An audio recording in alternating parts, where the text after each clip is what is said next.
best I can. So Ray, it's nice meeting you after 15 or 16 years. 15 years. 14. Something like 14 or 15, Yeah. I think, yes. Yeah, and we are on Anjuna beach. Yes. My last interview with you was in 99. 99, and it was called Ray Selby, Internet Evangelist.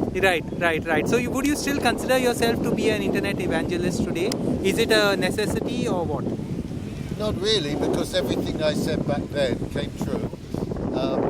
Pretty much on time as expected. Yeah.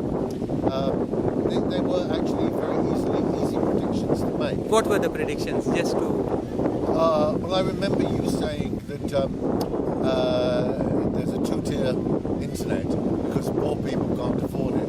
And I said, yes, they can.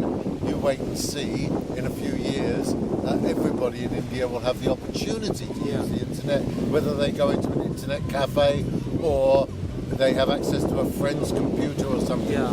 And of course, that came perfectly true. And It came true faster than we expected, maybe in the form of mobiles and things like that. Well, actually, mobiles came later. It came true within 3 years of me saying it. And I was accurate simply because I knew that India was 3 years behind Holland. So it was easy to see where India would go. Because they were saying the same things about Holland 3 years before. Yeah. But the mobile phones, of course, have changed everything. Because now pretty much everybody has a mobile phone. Everybody who wants one, of course, has a mobile phone. They're so cheap in India that anybody can afford it pretty much. And so everybody is online. It's one way or the other. And therefore that prediction that India would become internet would become available to Indian people in general and not just the rich came absolutely true. But starting at the background, it's interesting to know where you fit in the big picture. This beach, Anjuna, was where you spent 15 years of your time? On and off, of course, seasonally, yes. As a young hippie? First as a young hippie and then as a family man. Okay. Which years? I arrived in Bagar in 1970. Baga. I came over to Anjuna in 71, early 71. There was absolutely nothing here, not even a tea shop. I see. There was just one chap called Eight Finger Eddie who was living on a brewery. Everyone still talks about Eight Finger Eddie. Yeah, well, he was it. Yeah. He moved over from Bagar to get away from me.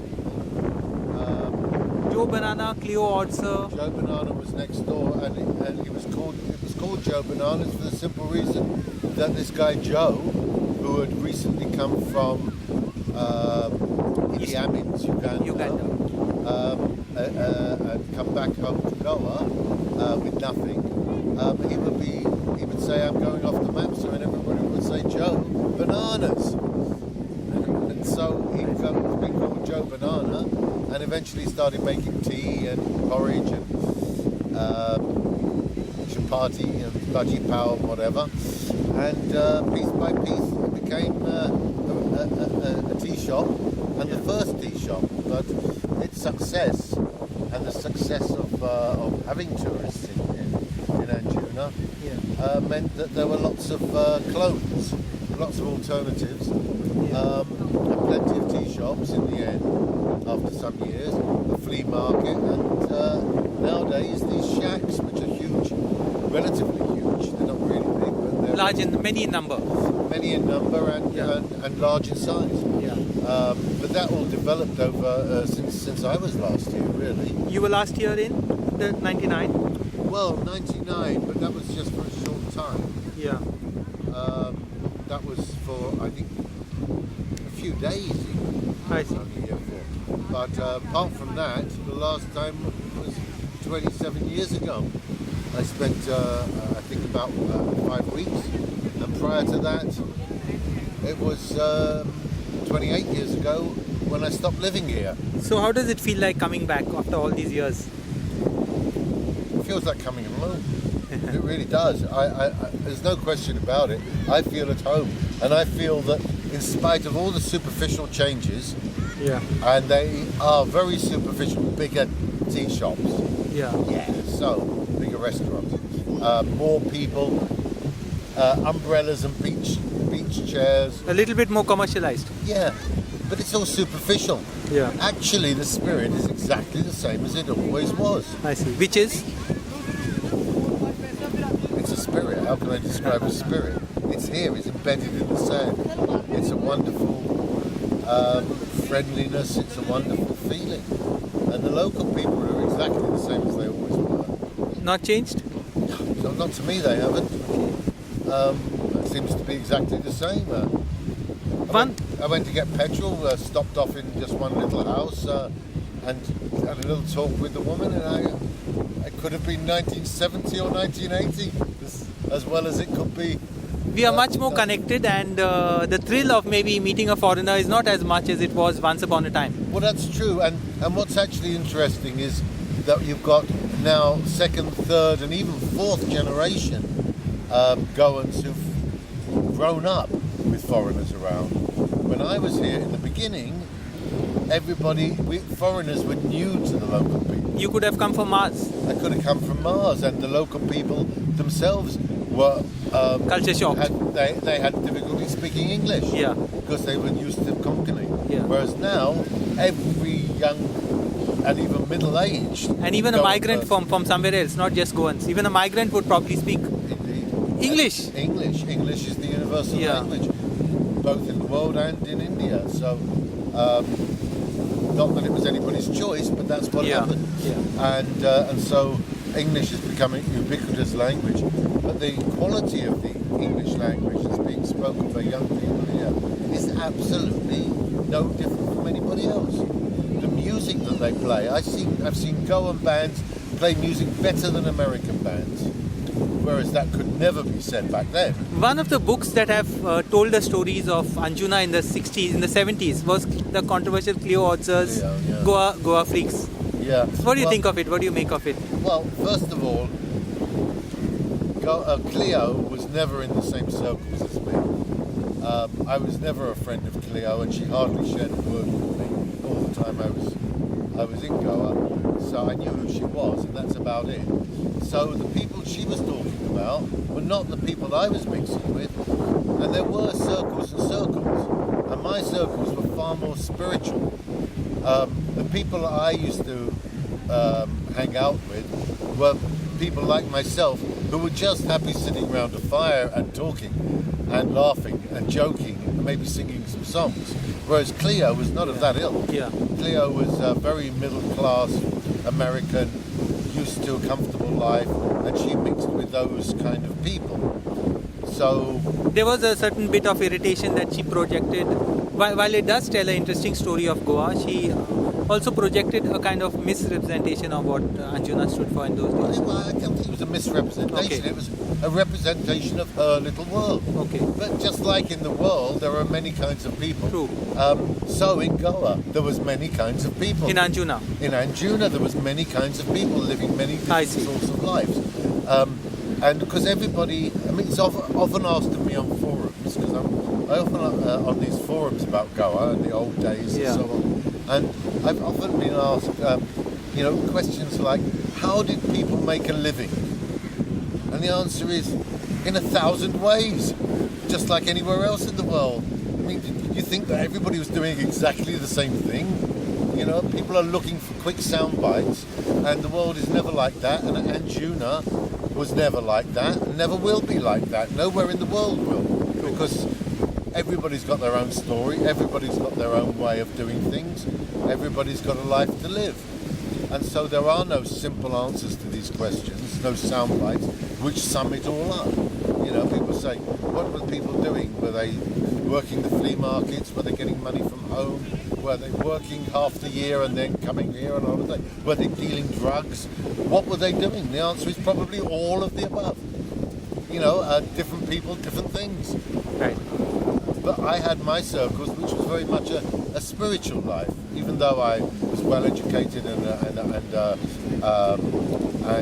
turned out to have a good brain. But obviously, I became a computer programmer.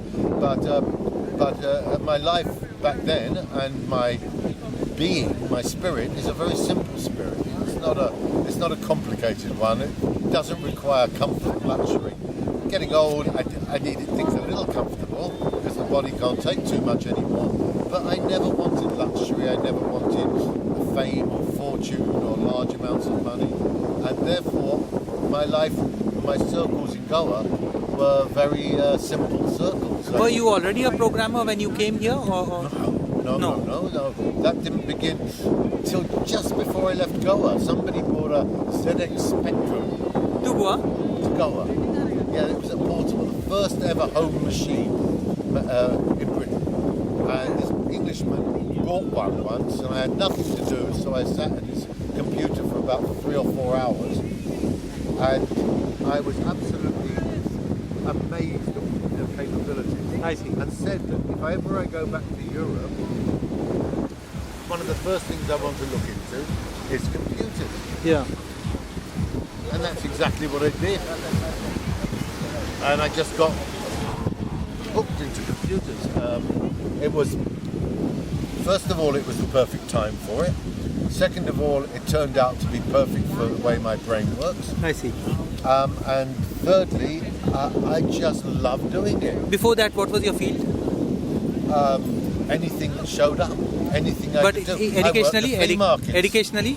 Educationally, well, I had a general education. I see. And I studied politics, which turned into my current study, which is not of politics, but of political corruption. I've got a big thing about learning about the world of political corruption. But to carry the story, we'll come to that later. To carry on the story, you went into programming in a big way. Yes. And last time what we were discussing was the entry of a large number of alternative youth into the field of computing. Were we discussing that? Alternative youth? I mean, like the hippies from hell kind of connection, no? Right. Like, Yeah. becoming hackers after. Well, the hackers were becoming legitimate. That's Yeah. what was happening at that time. I mean, Rob Concrib and his ilk were student hackers who then founded the company which I worked for, Access for All.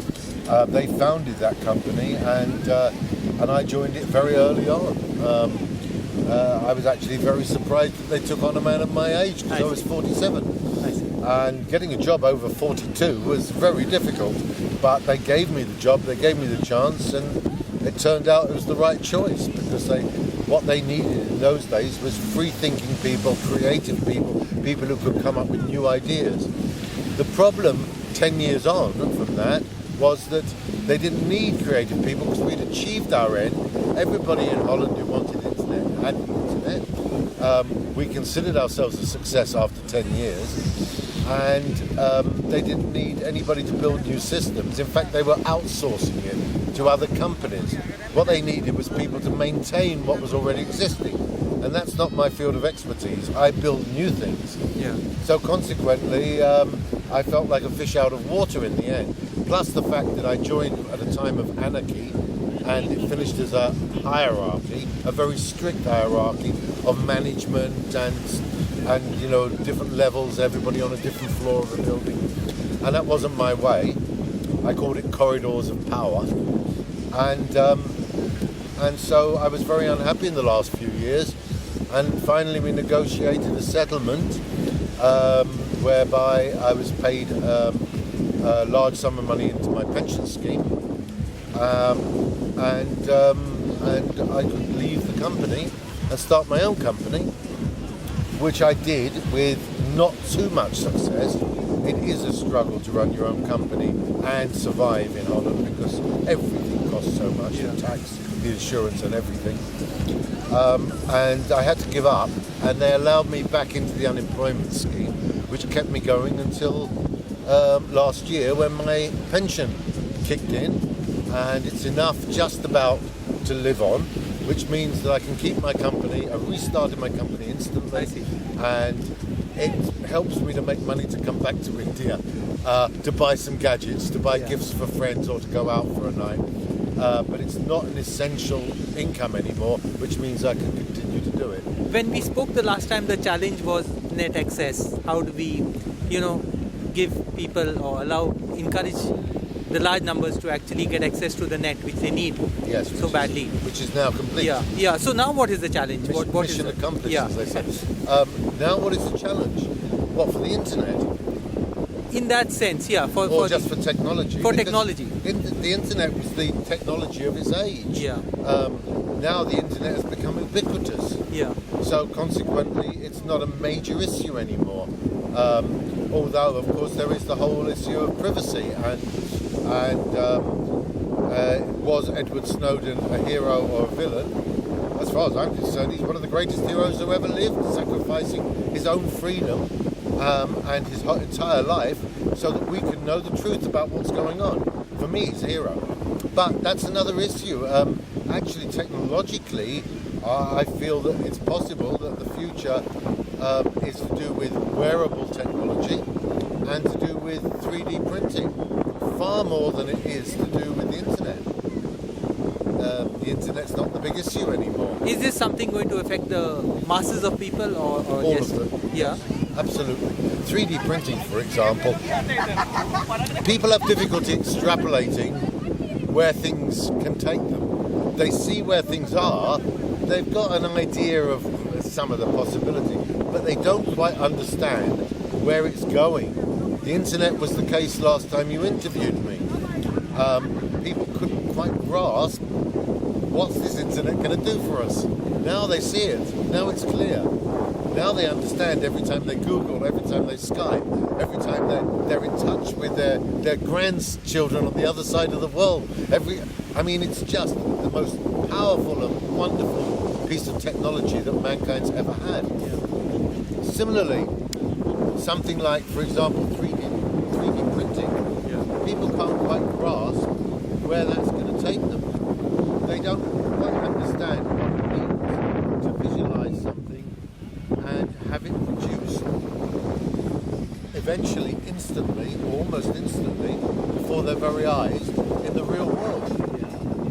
At the moment, if you want to have, I don't know, a cup, you go to the shop, you buy a cup. Right. But in the future, you press a button, you download a cup file, and out of a box comes a cup.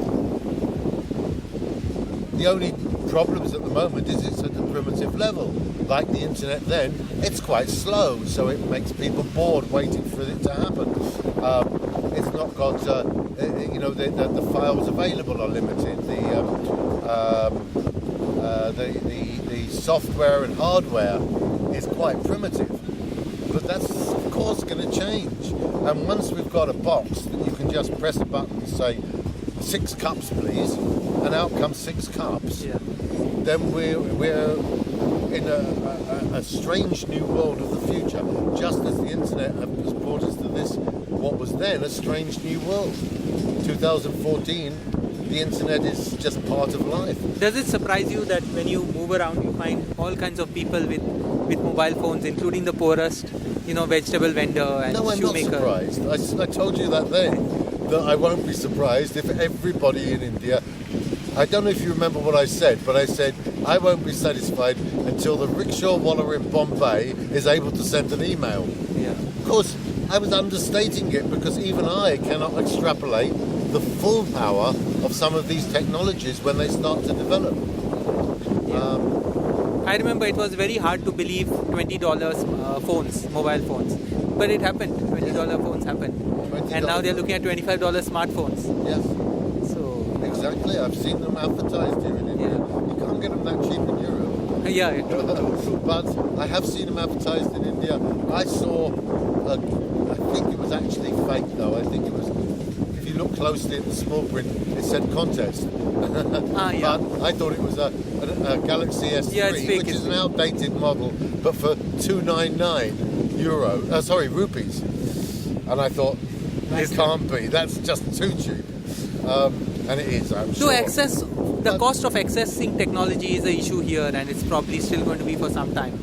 Yeah, though India is throwing up its own solutions, not fast enough, 1,000 rupees or 2,000 rupees for a smartphone is still a lot of money to a lot of poor Yeah. people in India. It's still a big lot of money. Yeah. It takes, maybe not here in Goa, but it takes your average It's relative, villager yeah. somewhere in India a long time to save up 2,000. I remember the comment once on Bytes for All that a cow costs more than a modem. That was a statement that the founder of Brick, Saidul Alam, made in the 90s.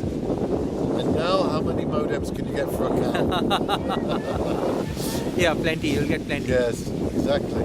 But that's the thing, you see, you've got to give things time. Because when a technology is new, it tends, of course, the best of it tends to be very expensive. Yeah. But those prices drop. Even the low end gets better and better and better and better. The high end still remains expensive, but that filters down. And yeah, I mean, when I started computing, I was on a 3 kilo baud modem. 3 kilo kbps. Yeah, kbps.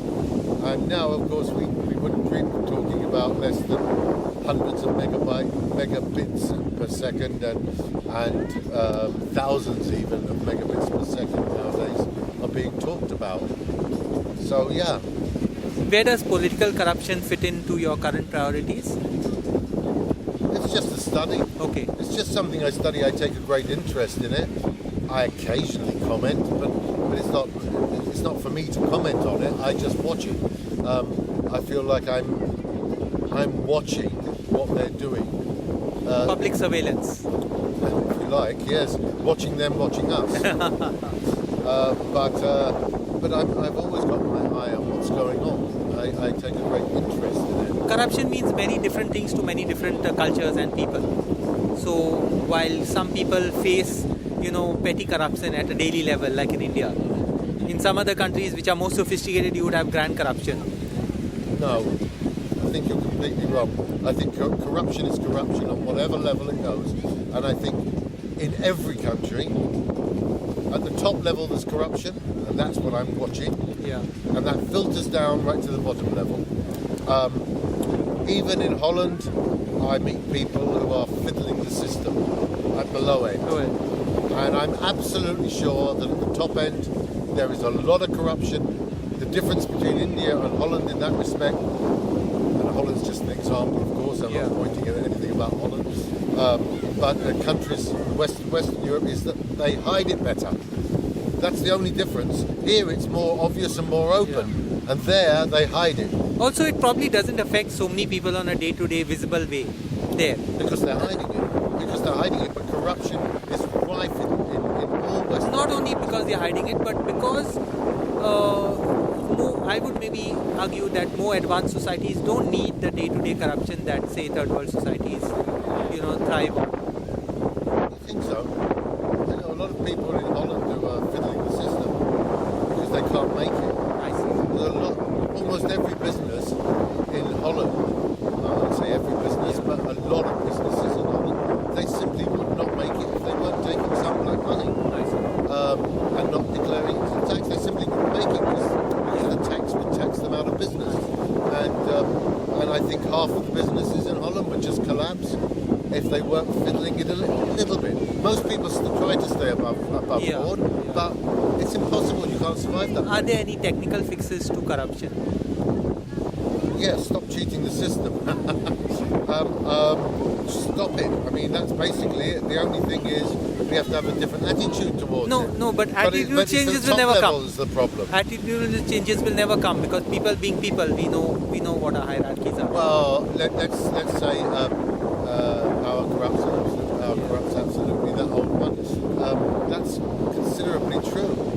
In India, one of the things that has really made a difference at some level is this Right to Information Act. So while people are still not using it sufficiently, while they are skeptical of it, while it can be thwarted or subverted, the kind of leverage it gives you, it's amazing. So you could approach any authority.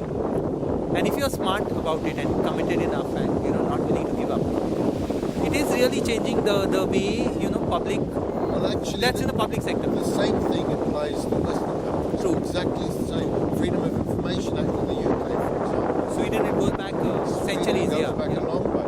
And the Freedom of Information Acts around the world have made a big difference. Yeah. But, as you say, they can also be thwarted and at the top And this level, again only covers the public sector, whereas today the private sector is playing a huge role and it goes totally unaccountable. So. That's also true. Yeah, you can't demand information from a private company because their information belongs to them. Public information is different. I mean, that's definitely true.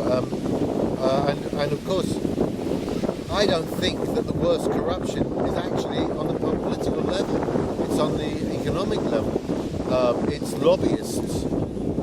It's the fact that people at the top of industry pay off politicians to make laws in their favour. That's probably the worst kind of corruption there is.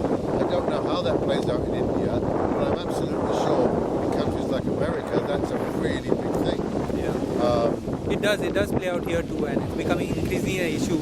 So for the first time you'll find questions being raised on which industry controls which media and which political parties are close to which industry, because you have... Right. And who allows the external taxi firm to take over in Goa, putting all the local taxi drivers out of business? Talking about that would happen. Yeah, talking about that. What, after many years, what's your suggestions to Goa say on how tourism should be? Because I think the voices from the alternative sector like Anjuna never get heard, because they are not organized, they're not a lobby, no one wants to listen to them. And you're too alternative and too kind of, off the track. Are you talking about foreigners? Are you talking about locals? Yeah, I mean foreigners who have, actually shaped the Goa product in the 60s, in the 70s. In fact, to my mind, a lot of tourism that happens now is because of the tracks we all left behind. Well, that's true, yeah. I mean, more than once somebody from the old days has turned around to me on this trip and said, see what we did? I see. Is it good or is it bad? It's both. I'm neutral towards what's happening. It was inevitable, let's put it that way. But do we have any say in anything? No. And I don't think anybody who was here in the early days, back in the 70s, ever had any illusions that they could make any difference to anything. Nobody wanted to. That was part of what made it so alternative. Nobody wanted to change the world. All we wanted to do was to live peacefully and to enjoy life. So, and that's why, as I say, I have made a study of political corruption. I don't do anything about it because that's not what I'm interested in. The only thing I want to do anything about is improve people's lives through technology.